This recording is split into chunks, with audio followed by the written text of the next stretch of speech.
The Equitable Life Assurance Society presents This Is Your F.B.I.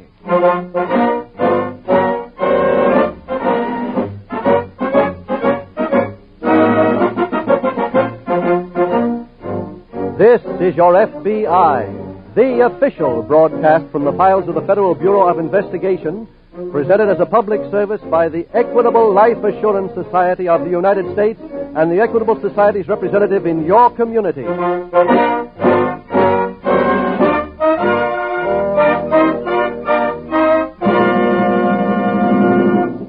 Has this ever happened in your home? You're sitting listening to the radio when... Hello? This is the Radio Checking Bureau. Is your radio turned on now? Why, yes, it is. What program are you listening to, please? This is your FBI. Do you know who sponsors that program? Of course I do. It's the Equitable Life Assurance Society. Just last week, I got my Equitable representative to bring me that fact-facing chart for fathers they tell about on this program. And believe me, that chart's a real eye-opener. So naturally, I know that This Is Your FBI is sponsored by the Equitable Society. And in just 15 minutes, I'll give all fathers full information about the Equitable Society's fact-facing chart that this father found so valuable.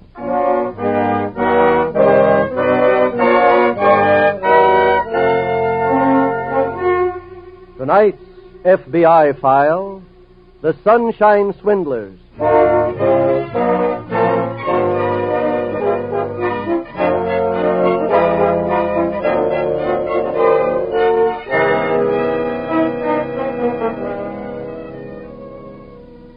The criminal who commits a minor crime and who remains near the scene of his crime ordinarily is hunted only by a local police department. But the criminal who goes after bigger game, who regards the entire nation as his bailiwick, who commits a crime and then moves on, sometimes thousands of miles, presents a more difficult problem. The problem of finding one person in a nation of 140 million people. Every clue becomes an important one, for every clue might be the one which helps your FBI to bring the criminal to justice. But whatever the difficulties, however many times your FBI may have been frustrated, the search goes on. Because to stop would be to admit defeat, and to leave the way open for the criminal to choose another victim. A victim who might be you.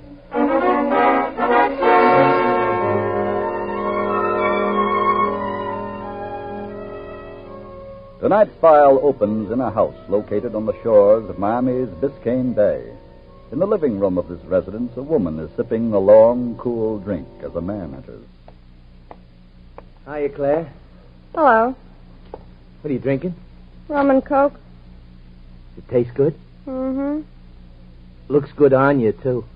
What? Look at the front of your dress. What? That's the dribble glass. I've been waiting 2 days to nab somebody with that. You stupid! I got Get you. out of here! I nailed you good. Get out, I said! Greetings, my dear children. I said greetings. Shut up! Claire. Look what that idiot just did to me. What happened? Another one of his practical jokes. Now, Charles, I've asked you. Oh, it was just the dribble glass. Dribble glass, itching powder, squirting flowers. That's all I get all day long around here. I'm fed up with it, see? Claire, control yourself. Fed up with this whole routine. Darling, please. For 2 weeks now, I've sat around this joint all day long while you've been out to racetracks, beach clubs, tea dances. Strictly business, my dear. Some business. Claire, if you'll... I'd like to remind you that on the 1st of the month, we blow this house and 2 cars we've rented. Claire, listen to me. I've made a score. Huh? You mean you've met a dame? Yes. She's exactly the type we've been looking for. You telling the truth? Word of honor. Where'd you meet her? At the beach club. Her name is Reynolds. Grace Reynolds. Any dough? Loaded. What's the story on it? From the Middle West, 40ish, a widow. Hey, that's right up your alley. Precisely. What about jewelry? She's practically illuminated. When do you see her again? We have a luncheon date at the beach tomorrow. Let me have a pen and some paper. I want to write her a note. Here's a pen. Here's some paper. Thank you. Now, I shall tell her how long and difficult the hours will be until we meet again. I want her to... What's wrong with this pen? Rubber point. Now do you see what I mean?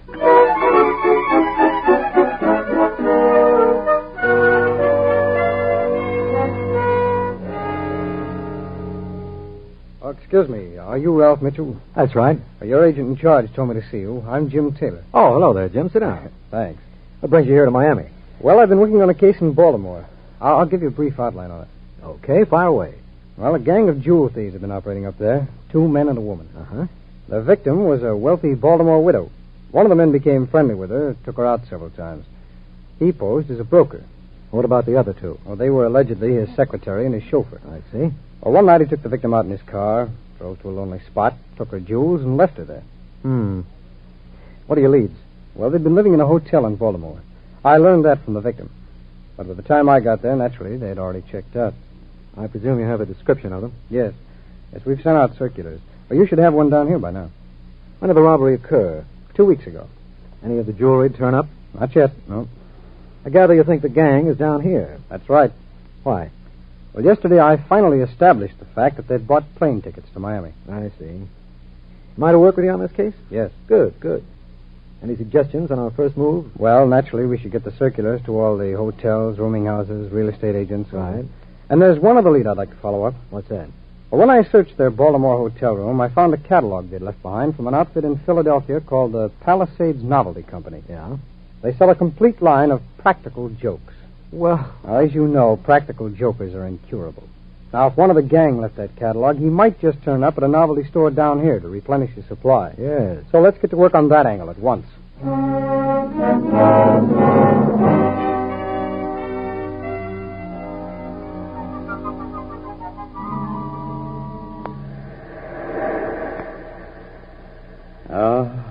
Mrs. Reynolds. This is a glorious day. Glorious. Indeed it is. You know, I've just been thinking. Oh? What about? What a fortunate fellow I am. Oh, how do you mean? Oh, to have this beach, the warm sunshine, and above all, your charming companionship. Thank you. You know, Mrs. Reynolds... Oh, please. Call me Grace. May I? Of course. Oh, thank you, my dear. I hope in turn that you'll call me Richard. Very well, Richard. That's much better. You know, Grace, I have a confession to make. What, Richard? If I'd followed my original plan, right now I'd be winging northward in a plane. Really? Yes. I had every intention of leaving this morning. What changed your plans? Would you really like to know? Yes. Meeting you. Oh, Richard. Are you pleased? Why? Excuse me, Oh. Mr. Montgomery. Hello, Miss Clare. I hate to disturb you, sir. Oh, that's quite all right. Mrs. Reynolds, this is my secretary, Miss Clare. How do you do? How do you do? What do you want, Miss Clare? Your New York office has been trying to reach you. Oh, bother. They said it's important. Tell them I don't wish to be disturbed. Yes, sir. What about Charles? Where is he? Here at the club. He's waiting for you. Tell him I won't need the car this afternoon. Yes, sir. How's the market? Steady. Good. That'll be all, Miss Clare. Yes. Goodness, I'm keeping you from your business, Richard. My dear Grace, the only business I have is to be with you.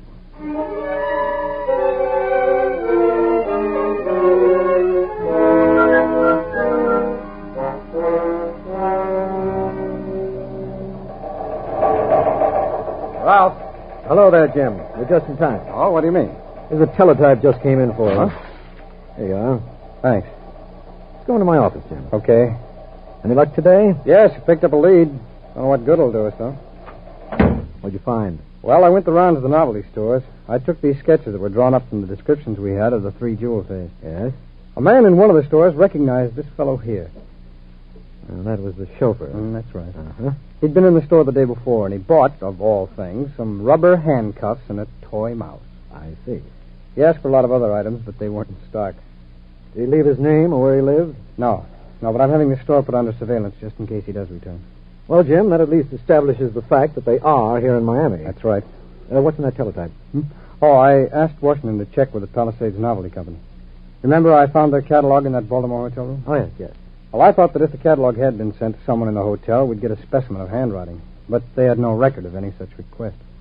You know, I don't understand why we haven't heard anything from the hotel and real estate people on that circular. No, I don't either. Ralph, if they're all down here, they're undoubtedly going to pull another job. We've got to catch up with them before they land the next victim.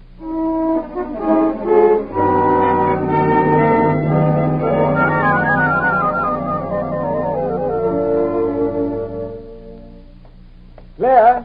Oh, Claire. I'm in here. Oh. Hello, my dear. Hello. What's this? What? This broken vase. I threw it at Charlie. Unfortunately, I missed. Now, Claire. Look, I've taken all I can from that guy. This is the end. What did he do now? When I woke up this morning, my hands were clamped together with rubber handcuffs.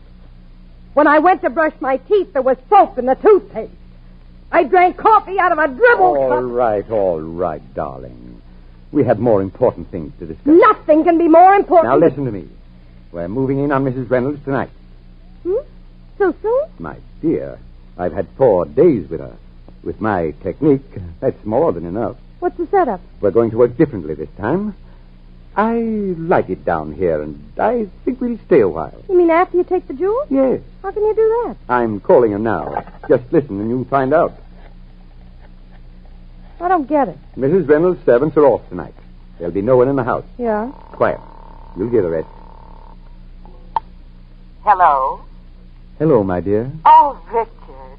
How are you? Splendid, thank you. I just called to confirm our engagement for the evening. Oh, yes? I'll pick you up at about 8. That'll be fine. Darling, do you by any chance have to be home early? No, of course not.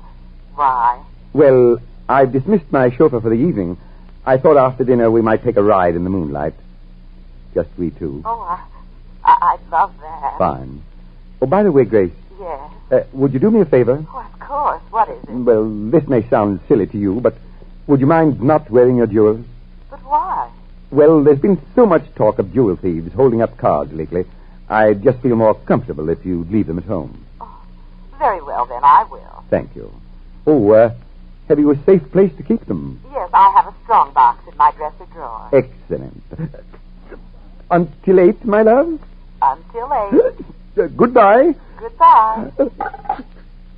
Claire, I have such a tickling in my nose. Wait a minute. Let me look on that phone. I thought so. Look, sneezing powder. Charlie did that. Who else? That fool. He could have ruined everything. Why don't you get rid of him? I can't. We need him. We need him to get those jewels tonight. He's the best inside man in the business. Do you need him after he gets the jewels? Oh, I see what you mean.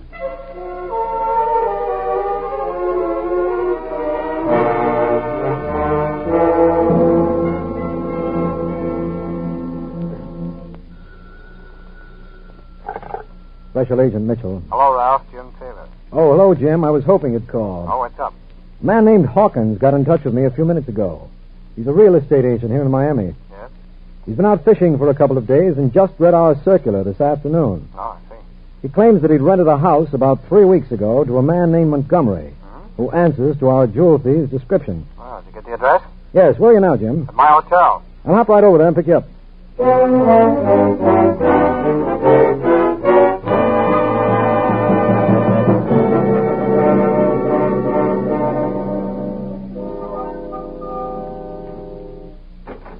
Who's that? Me, Richard. Oh, Well, how did everything go? okay. Have you got the jewels? Yep. Well, where are they? Right there in that tin box. Oh, that's wonderful. The box is locked. You'll have to pry it open. That will be a pleasure. Now, give me the details. Very uneventful. Charlie went in. I waited outside in the car. 10 minutes later, he's out with the box, and we drove back here. Wait until I get something to open this box. Where's the Reynolds dame? Oh, I just dropped her off at her house. This should do it. Did she enjoy the moonlight ride? No jealousy, darling. It was all in the line of duty. By the way, where's Charlie? He went out to put the car away. Oh. You going to do like you said? About what? Taking care of that jerk? Yes. When? As soon as he comes in. I can hardly wait. Hey, what's that? The car pulling out of the driveway. Huh? Look! Look out the window! Charlie. He's driving away. What in the Open world? that box, quick. What? Open it! Claire, surely you don't think... That's got it. Good heavens. It's empty. Not quite empty. What is that? A rubber mouse. We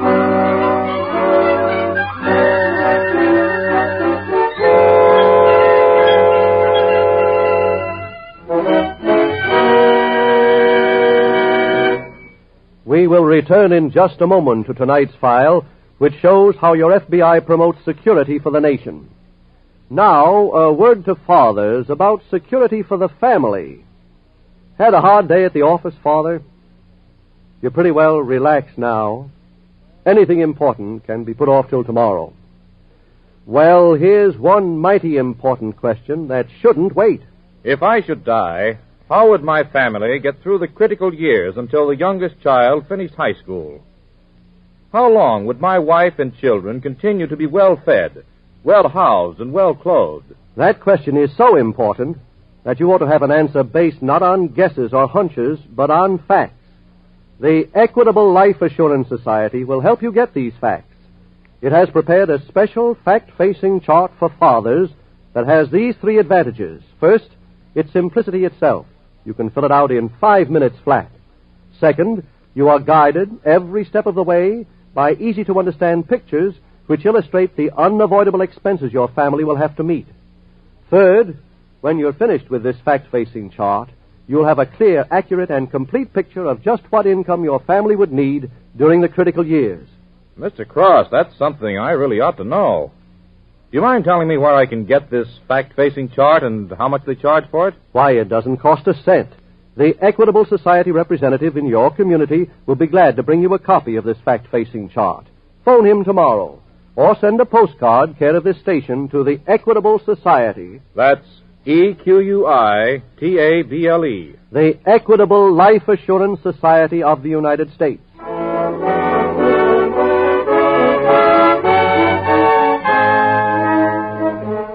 And now back to the FBI file, The Sunshine Swindlers.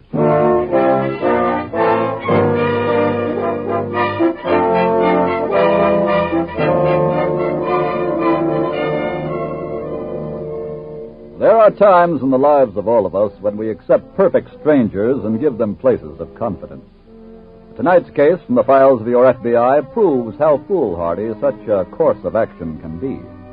For the criminal makes his living on the misplaced trust of his fellow men. Your FBI does not ask you, as decent citizens, to reject every offer of friendship made by a stranger.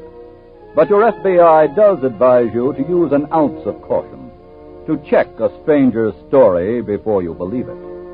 Some strangers you meet are perfectly honest, are indeed worthy of your every trust. But their honesty lies not in their faces, but in their hearts.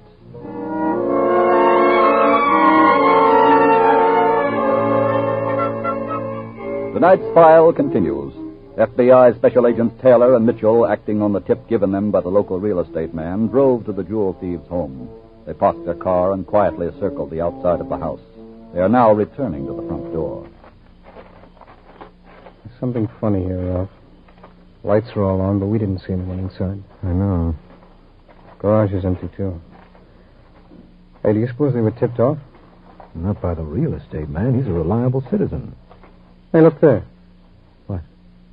Didn't notice that before. Front door is open. Yeah. Well, I guess we just walk right in. Let's go. Well, I'd say they've gone all right. We must have just missed them, Jim. Look. Huh? There's a cigarette in this ashtray. Yes. What have you got there? Something that proves we've come to the right place. What is it? A toy mouse. Huh? I just found it in this tin box. The Practical Joker. That's right. Someone's coming up the front walk. Yes. It's a woman. Richard! Oh, I beg your pardon. Is Mr. Montgomery here? No, I'm afraid he isn't. Well, are you a friend of his? Not exactly. I've got to see him. Something awful has happened. Oh, what's that? Well, I was out with Mr. Montgomery this evening, and when I returned, I found that all of my jewels were stolen. Uh-oh. He advised me not to wear them, and I didn't, but when I got home... Just a minute, please. He was with you when they were stolen from your home? That's right. He used a new technique this time, Ralph. Yes. What are you talking about? Oh, I beg your pardon. We're special agents of the FBI. What? We came here tonight to pick Mr. Montgomery up. He's wanted for jewel theft in Baltimore. What? Have you notified the police yet? Well, no. When I found they were gone, I came right here. Well, suppose you give us all the details, ma'am. Then we'll get on the phone and send out a general alarm.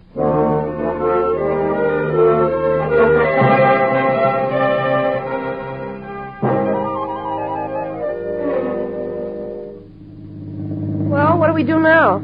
Please, Claire, I'm trying to think. We can't just keep driving around the streets of Miami. I know. We checked the airport and the railroad station. I didn't think he'd abandon the car. But it's rented. So is this one, but it doesn't stop us from going wherever we please. Dirty double-crosser. How did he have brains enough to pull a trick like that? He undoubtedly overheard us talking about taking care of him and... Hey, wait a minute. What? I think I can guess where he's heading for. Really? Yes. Our Charles is a creature of habit. I'm sure that one-cylinder mind of his will make him take the jewels to the one place that he's sure he can get rid of them. Where's that? Miller. The fence in New York. That could be. We're heading for Palm Beach. What for? To get a New York train. Well, they run from here, you know. Darling, our sudden disappearance may arouse suspicion. But if we take that much time, he may clear the jewels with Miller before we get there. It's too big a score. Miller won't handle everything in one chunk. So, darling, we play it safe and drive to Palm Beach.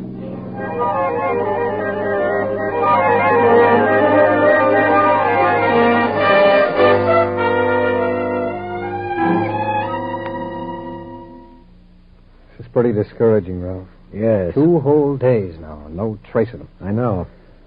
You know, it doesn't seem probable that they would go into hiding here. They must have skipped town.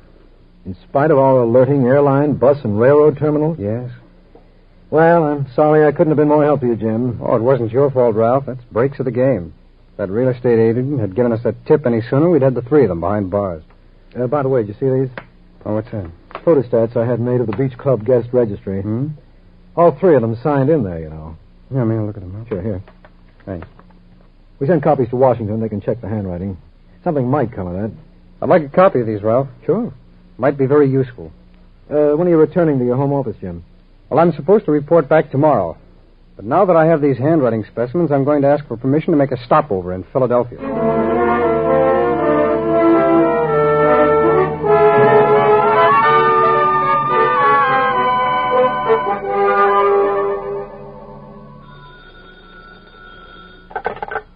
Hello? Claire, this is Richard. Well, I've just been to see Miller. the fence? Yes, my hunch was right. Charlie was in there the day before yesterday. I knew he'd beat us to it. Now, don't get excited. The pattern worked out just as I knew it would. Miller bought less than half the jewels from him. Told him to come back next week. Did you find out where he's living? Yes, he's right here in New York. I have the address. Wait for me. I'll be right over to pick you up.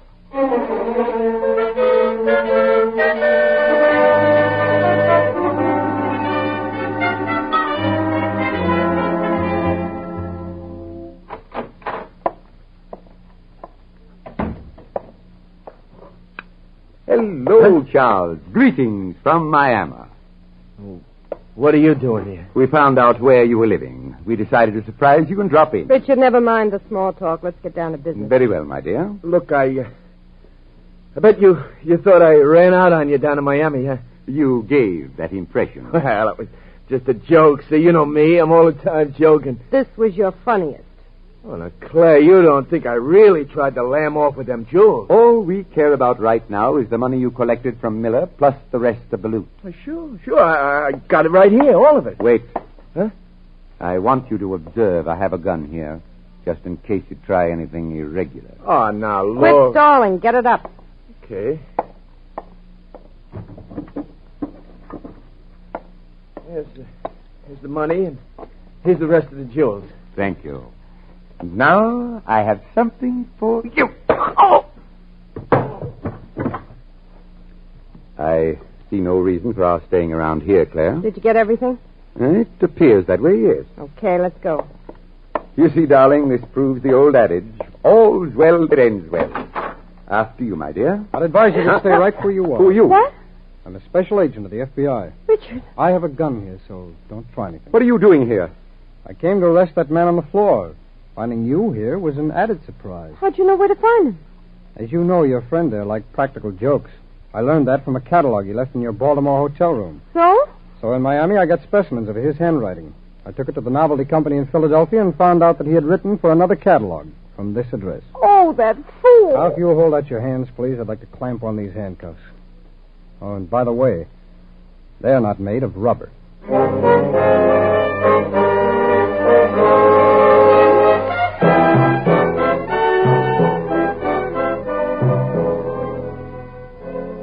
For for their guilt in violating the National Stolen Property Act, Richard Montgomery and Charles Day were sentenced to serve a 10-year term in a federal penitentiary.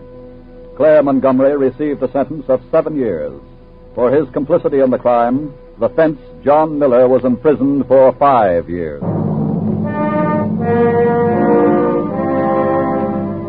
And thus was closed another case in the files of your FBI. Files that are as full as they are because last year there were almost 1.5 million major crimes committed in this country.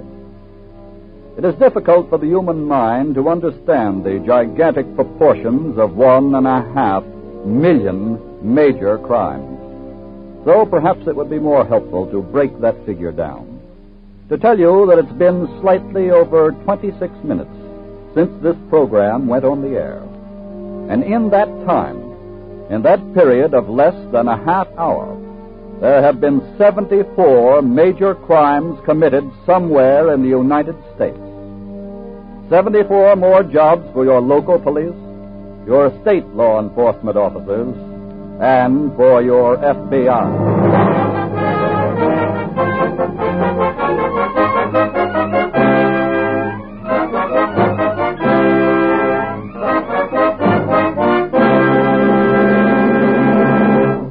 In just a moment, we will tell you about next week's exciting case from the files of your FBI. When the breadwinner of a family dies, what are the critical years for his wife and children? The critical years are the years before the youngest child finishes high school. Years in which the home must be kept together. To help you estimate just what income your family would need during those critical years, the Equitable Life Assurance Society has prepared a special fact-facing chart for fathers. Your Equitable Society representative will be glad to bring you a copy of this fact-facing chart. Phone him tomorrow or send a postcard, care of this station, to the Equitable Life Assurance Society of the United States.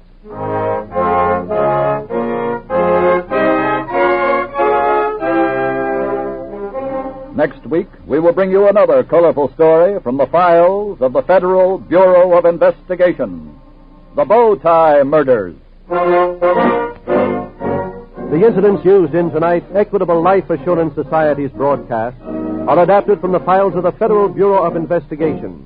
However, all names used are fictitious, and any similarity thereof to the names of persons living or dead is accidental. Tonight, the music was composed and conducted by Frederick Steiner. Your narrator was Dean Carlton. This is Your FBI is a Jerry Devine production. This is Milton Cross speaking for the Equitable Life Assurance Society of the United States and the Equitable Society's representative in your community, and inviting you to tune in again next week at this same time when the Equitable Life Assurance Society will bring you another thrilling story from the files of the Federal Bureau of Investigation, the Bow Tie Murders, on This is Your F.B.I.